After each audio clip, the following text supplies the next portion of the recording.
Bueno, yo soy José Muñoz.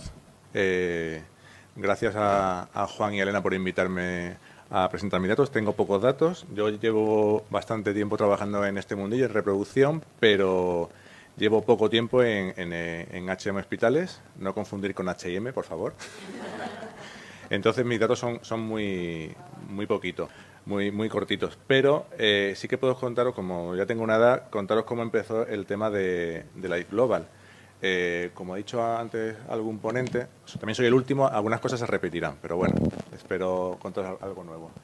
Life Global apareció en 2003-2004, si no recuerdo mal.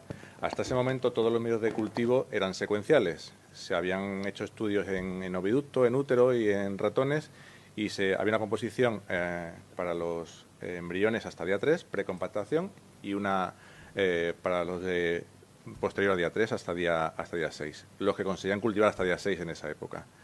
Apareció el medio de cultivo global, que era, como veis en esta lista, esto es un artículo del año 2008 de Biggers en el Fertility, que hablaba de cómo elegir un medio de cultivo y comparaba los medios de cultivo que había disponibles en el mercado frente a Life Global, que acababa, entre comillas, de aparecer.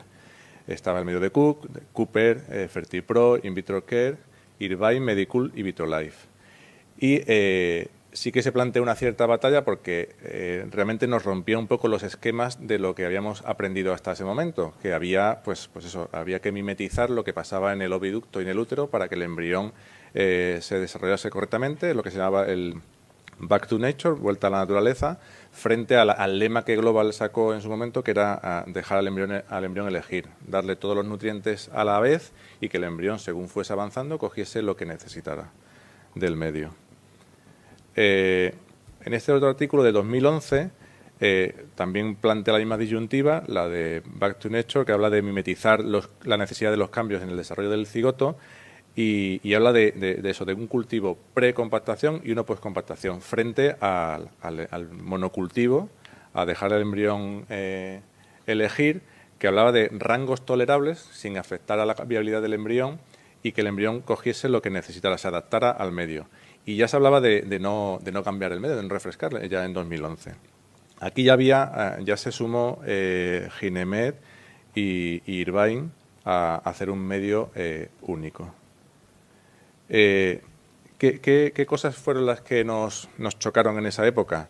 Pues que habíamos leído todos, habíamos estudiado, habíamos visto artículos, sobre todo de Garner, que era el pope de VitroLife, hablando de pues que en el oviducto hay poca glucosa, mucho piruvato, el embrión utiliza el piruvato como energía, y cuando pasaba a partir de día 3 al útero, se incrementaba la concentración de glucosa, y el embrión compactaba mejor y llegaba a blastocisto.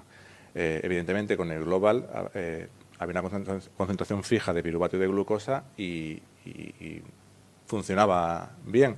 Además, había estudios que hablaban que la glucosa a altas concentraciones en los primeros estadios de desarrollo era tóxica. Después, bueno, hay estudios que después vieron que realmente era la interacción de la glucosa con el fosfato, y a alta concentración de fosfato sí que la glucosa era tóxica, pero la glucosa en sí mismo no pasaba nada. Otros problemas que había con el Global, con el medio único, era la glutamina. Es un aminoácido dentro de los 20 que existen, que al metabolizarse en el cultivo excretaba iones amonio. Y sobre todo si hacías un cultivo largo, el ion amonio se acumulaba y era tóxico para el desarrollo embrionario.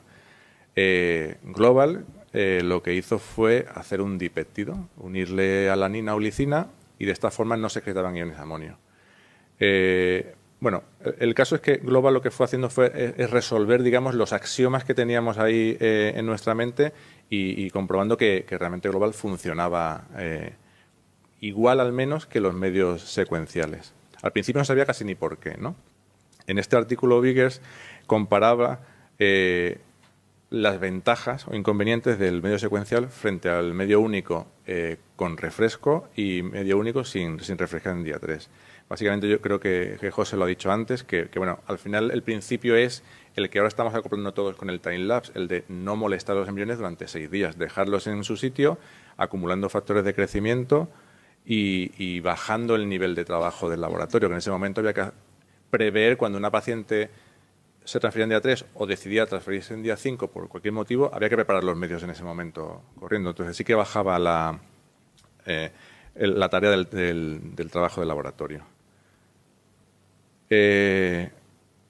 Yo empecé a trabajar en el Instituto Madrileño de Fertilidad, en IMF, en el 2008, y como director de laboratorio, y entonces, en esa época, que a mí me había resultado curioso, al menos llamativo, el tema del Global, decidimos hacer una prueba del medio Global que presentamos en ASEVIR de 2009. Esta comparativa, presentamos el medio que se utilizaba en ese momento en la clínica, que era Vitrolife, G1, G2, frente, como no me fiaba mucho de Global, probamos Global y 6, probamos 2 a la vez frente a Vitrolife. En ese momento se transfería siempre en día 2, día 3. Como veis, pues la tasa de embriones transferidos es 2,2, 2,1, es muy alta, pero estamos hablando del año 2008.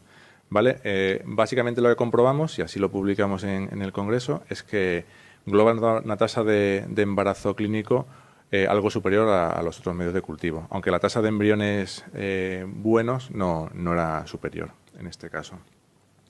Entonces, mi experiencia con Global, aparte de la que hemos hecho ahora en estos 2 últimos meses, es que trabajamos 9 años en IMF con Global, con el Global clásico. Yo no he trabajado durante el periodo ese del Global con alta proteína, ¿vale?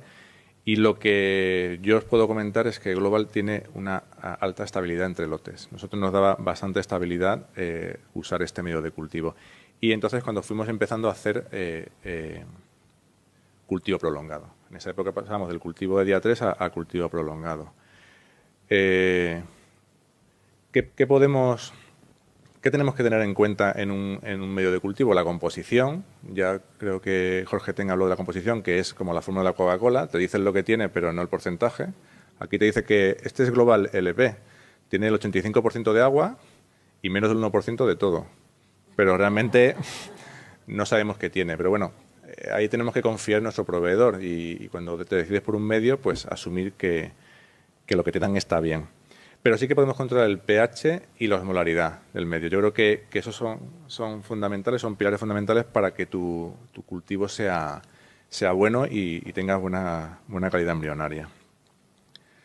Voy a hacer un pequeño repaso de lo que es el pH. El pH es una medida de lo ácido básico que es un medio. Un ácido es una sustancia que incrementa la concentración de hidrógeno y una base la que lo disminuye. El pH al final es una medida de la concentración del ion hidrógeno. Y esa es la fórmula que todos no sabemos, menos el logaritmo de la concentración de hidrógeno. Lo que a veces no nos damos cuenta es que una variación de 1/10 significa que hay el doble de iones hidrógeno en el medio. Entonces, al final, yo creo que hace unos años entre 7,2 y 7,4 nos parecía bien, ahora nos parece bien entre 7,28 y 7,30. Yo creo que estamos afinando mucho más porque hay que hacer un rango muy optimizado para el crecimiento embrionario. Y bueno, aquí contar que evidentemente nosotros lo que regulamos es el pH externo, el pH del medio de cultivo. Tenemos que tener un rango de pH donde el embrión esté cómodo para conseguir que él regule su pH interno. Nosotros no regulamos el pH interno. Lo regula él con diferentes bombas de sodio, de cloro y de hidrógeno, regula su pH interno, pero fuera de rango eso no funciona. Estresas al embrión y no se desarrolla correctamente.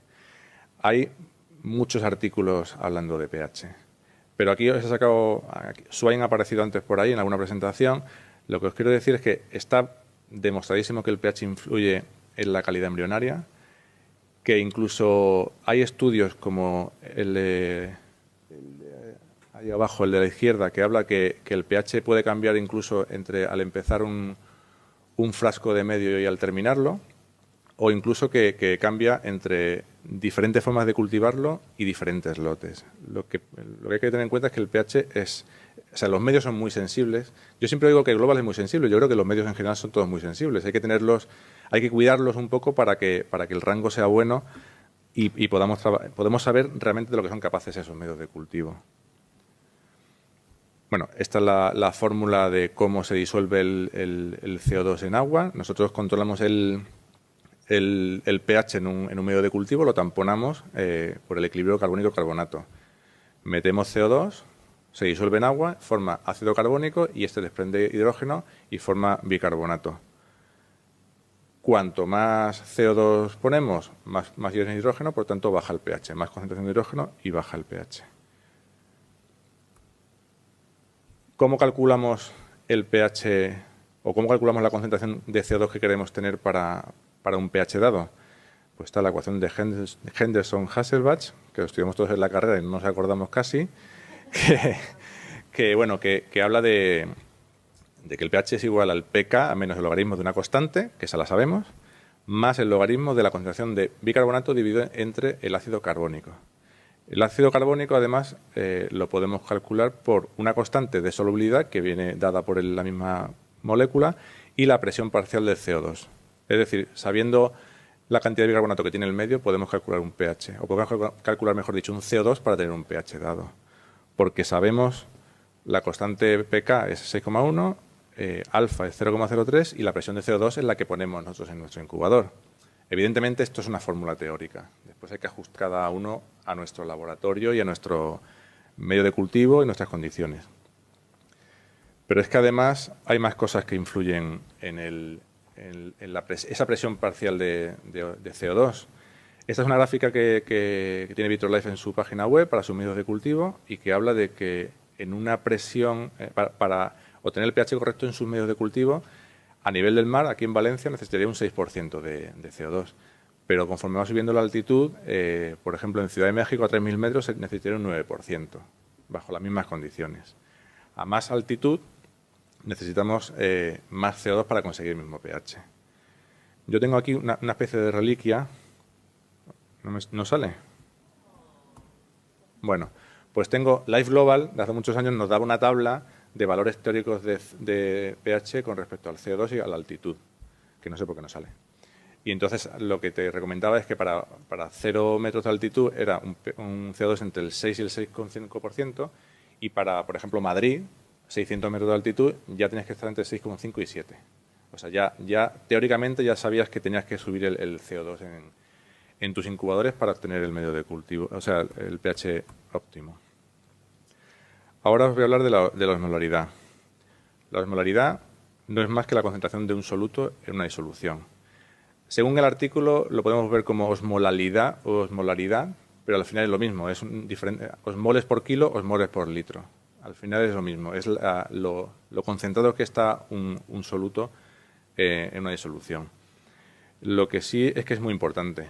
La osmolaridad de los medios es bastante alta, normalmente entre 250 y 280, y hay artículos que ya hablan que por encima de 300 empieza a haber efectos negativos en el desarrollo embrionario. Este artículo también de Swain habla de que cómo prepares las placas, cómo preparas las microgotas, influye en la osmolaridad del medio, y esto influye en el desarrollo embrionario, en embriones de ratón. Con lo cual es bastante importante el tema de la osmolaridad. Para preservar tanto pH como osmolaridad, como al final la calidad de tu medio de cultivo, hay que tener en cuenta bastantes cosas. Yo os he enumerado unas cuantas por aquí que parecen una tontería algunas, como el transporte de las muestras. Bueno, ahora se puede decir, Global antes no venía empaquetado como viene ahora. Yo creo que los que lo usamos hemos visto un cambio a mejor en ese sentido. Yo creo que es muy importante que las muestras te lleguen bien y que sepas que te han llegado bien, porque si tienes dudas, a lo mejor no las utilizarías. Si sabes que en agosto en Madrid a 40 grados han estado un fin de semana en un almacén o ha tenido algún problema o no están bien embaladas, igual no las utilizarías para tus pacientes. Entonces yo creo que es muy importante tener un embalaje adecuado, que el tiempo de transporte sea el correcto, que puedas hacer un seguimiento a ser posible y tener un data logger y, en definitiva, mantener la cadena de frío para que los medios lleguen en buenas condiciones. Después, el almacenaje en el laboratorio también es importante. Los medios de cultivo deben ir rápidamente a nevera y la nevera debe estar también con un medidor de máximos y mínimos. Tú puedes llegar por la mañana, la nevera estará a 4 grados perfectamente, pero por la noche haber tenido un pico de subida y entonces no tener el medio puede no estar en condiciones de usarse. Es conveniente tener un termómetro de máximos y mínimos en las neveras del laboratorio. Tiene que estar apartado de la luz, como nos recomiendan todos los proveedores. Y yo alicuoto los medios. Es decir, yo no abro un frasco preparo las placas, lo cierro, al día siguiente lo abro otra vez, preparo, lo cierro, porque la presencia de aire en el bote, al final, aunque lo seas con parafil, hace que la composición pueda variar y la osmolaridad pueda aumentar. Yo recomiendo que se alicuote, una vez que abras un frasco, lo alicuotes entero. Que compres frascos en función del trabajo que tú tengas y que alicuotes en función del trabajo que tú tengas, y así cada día utilices un pequeño tubo, lo gastes y tires el resto. Hay que alicuotarlo pues en tubos estériles, sellados con parafil, llenos hasta arriba para evitar que tengan mucho aire, mucho tiempo en contacto, y evidentemente rotulados ya con la fecha de caducidad y la fecha de alicuotado. Todos hemos visto los medios que tienen rojo fenol, que lo tienes ahí en el bote y a la semana ya es rosa chicle. O sea, eso tenemos que intentar evitarlo, y con el alicuotado y comprando las dosis que necesitas para tu volumen de trabajo podemos mejorar ese aspecto. Y después, aunque me repita un poco con José, cómo preparar las placas también es importante. Hacer el setup de una forma determinada te va a interferir sobre todo en la osmolaridad final del medio de cultivo. Hay que hacer las placas en cabina de flujo, evidentemente, en condiciones estériles. El flujo, siempre que se puede, hay que reducir, hay que bajarlo de intensidad, porque cuanto más intensidad de flujo, más reseca el ambiente y al final hace que se evapore más medio, aumenta la osmolaridad. Hay que trabajar con superficie fría. Yo solo tengo una superficie, pero puedes poner algo encima para trabajar y hacer el setup, porque hacer gotas en una superficie a 37 grados hace que se evapore medio y que aumente la osmolaridad. Al final estamos en lo mismo. Habría que hacer las placas de uno en uno para evitar el tiempo que está la gota al aire evaporándose sea el menor, no hacer las placas de muchos en muchos. También influye el tipo de gota o el tipo de placa que usemos. No es lo mismo hacer unas gotas de 10 microlitros, que son muy pequeñitas y por tanto su evaporación influye mucho, que unas de 50 o de 500 microlitros. Evidentemente la tasa de evaporación es diferente. Y aquí también quería poner que también es diferente según cómo hagas las gotas. Si las haces gota primero y aceite después, o aceite primero y gota después. Evidentemente con tu método, el método de Gloria, la evaporación es mínima o nula, por decirlo así, porque metes directamente. Lo que es difícil es lo que tú contabas, que es las gotas se mueven y tiene otro tipo de problemas, pero evidentemente la evaporación es casi nula. Si se cubren con aceite o no, muchos de nosotros cubrimos con aceite algunas placas y otras no. Las placas que no cubres las dejas overnight a 37 grados y hay evidentemente evaporación, aunque sean 500 microlitros de medio de cultivo. Si utilizas tapa o no, hay mucha gente que utiliza, la mayoría utiliza tapa, hay mucha gente que no utilizamos tapa. Y el tipo de aceite, Life Global tiene 3 tipos de aceite, alto, medio y baja viscosidad. Tiene para gustos colores. Yo utilizo el aceite, el Lifeguard, que es el denso. Yo creo que ofrece una mayor estabilidad a la hora de las condiciones, sobre todo de temperatura, y también a la hora de hacer las gotas también se mueven menos. Yo creo que es más fácil, a la hora si yo licuoto el aceite en este caso en tubos, yo después decanto directamente. Es mucho más sencillo utilizarlo un medio denso para decantar que un medio muy poco viscoso que al final te chorrea. Por eso le pasaba a José lo de que se mancha el pijama, que nos regañan siempre. Vale, y bueno, finalmente tenemos que tener en cuenta las condiciones de cultivo. Según el tipo de incubador que tengamos y según si tiene humedad o no, si cambiamos en día 3 o no, también nos va a influir al final en el resultado final de nuestro medio de cultivo.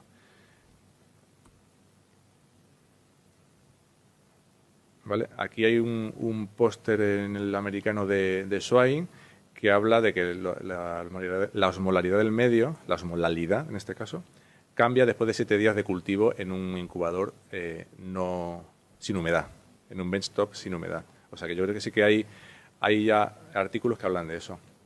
Antes hablaba Gloria de la cantidad de aceite. Es importante la cantidad de aceite, pero en el tema de humedad y osmolaridad se habla incluso más del grosor de aceite que hay por encima de la gota, de los milímetros de aceite que hay por encima de la gota, para evitar que se evapore ese medio de cultivo. O sea que hay que afinar mucho a la hora de hacer el setup para que las condiciones sean óptimas.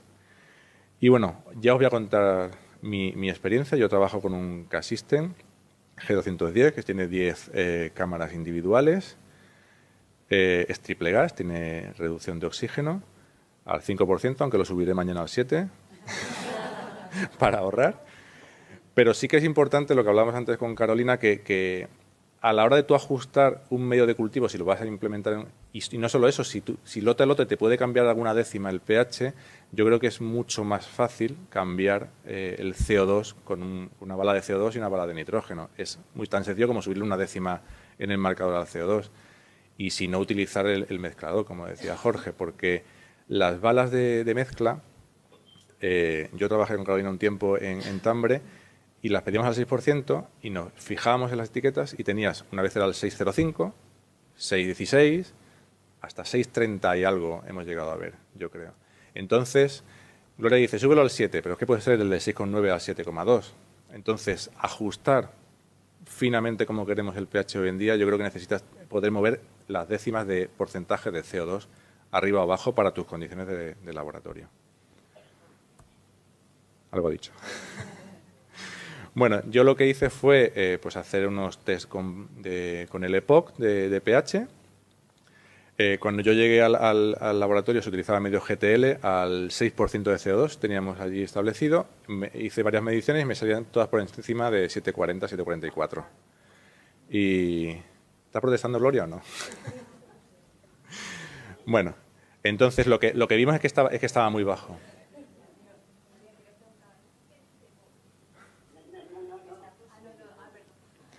Vale, entonces como vimos que el pH estaba alto, directamente para hacer la prueba con medio global, con el Global LP, lo que hicimos fue directamente subir al 6,3 y empezamos a medir. Nos daba ya 736. Bajamos un poco, seguimos subiendo el CO2, haciendo mediciones, hasta que al final el equilibrio lo alcanzamos en el 6,8%. Ahora estoy trabajando en una clínica de Toledo que está a 500 metros de altitud también. O sea, al final, bueno, todas estas cosas influyen poco. Lo que tienes que hacer es probar y medir. Yo creo y tenerlo estabilizado en tu centro. Entonces, mis casitos de Global. Lo primero que hicimos al probarlo fue hacer en 5 pacientes de receptoras de Bodón, hacer mitad y mitad. GTL con Global LP. 54 ovocitos, 27 para cada rama. La tasa de fecundación era muy parecida, un 74% frente a un 78%. Y la tasa de blasto útil, transferido más vitrificado, de un 50% en el caso de GTL y de un 76,2% en el caso de Global LP. Con lo cual vimos que el Global LP, por lo menos, iba al menos tan bien como el otro, o si no, un poco mejor. A partir de hacer esta pequeña serie de compartir, lo que hicimos fue comparar pacientes. Durante los 2 meses que hemos trabajado con GTL y con Global LP, hemos hecho también en casos de ovodonación, siempre son casos de transferencia en día 5, embrión único, ¿vale? 12 casos con medio GTL, 123 ovocitos microinyectados, una tasa de fecundación normal de 74%, la tasa de blasto útil de un 55% y la tasa de implantación de un 58,3%. Con Global LP hicimos 10 casos, 107 ovocitos maduros, un 74% de fecundación, un 72% de blasto transferido más vitrificado y una tasa de implantación del 70%. Son poquitos casos, pero bueno, sí que viendo esto nos decidimos a que Global volvía a ser el que era y a utilizarlo de rutina. Y finalmente os presento mi casuística que tengo con Global desde que empecé a utilizarlo. Aquí sí que ya hay pacientes con ovocitos propios, 11 casos, lo que pasa es que solo 5 se transfirieron, hacemos mucho cultivo diferido, con lo cual solo tenemos 5 casos transferidos de propios, una tasa de fecundación de 75%, la tasa de blasto útil de un 46,5% y la de implantación de un 40%. Son 5 casos de ovocitos propios, o sea, tampoco no se puede rascar mucho ahí. Y de ovodón hicimos 27 casos, transferimos 25, un 76,7% de tasa de fecundación, un 70,6% de blastocisto transferido más vitrificado y un 68% de tasa de implantación. Y nada más, estos son mis casos.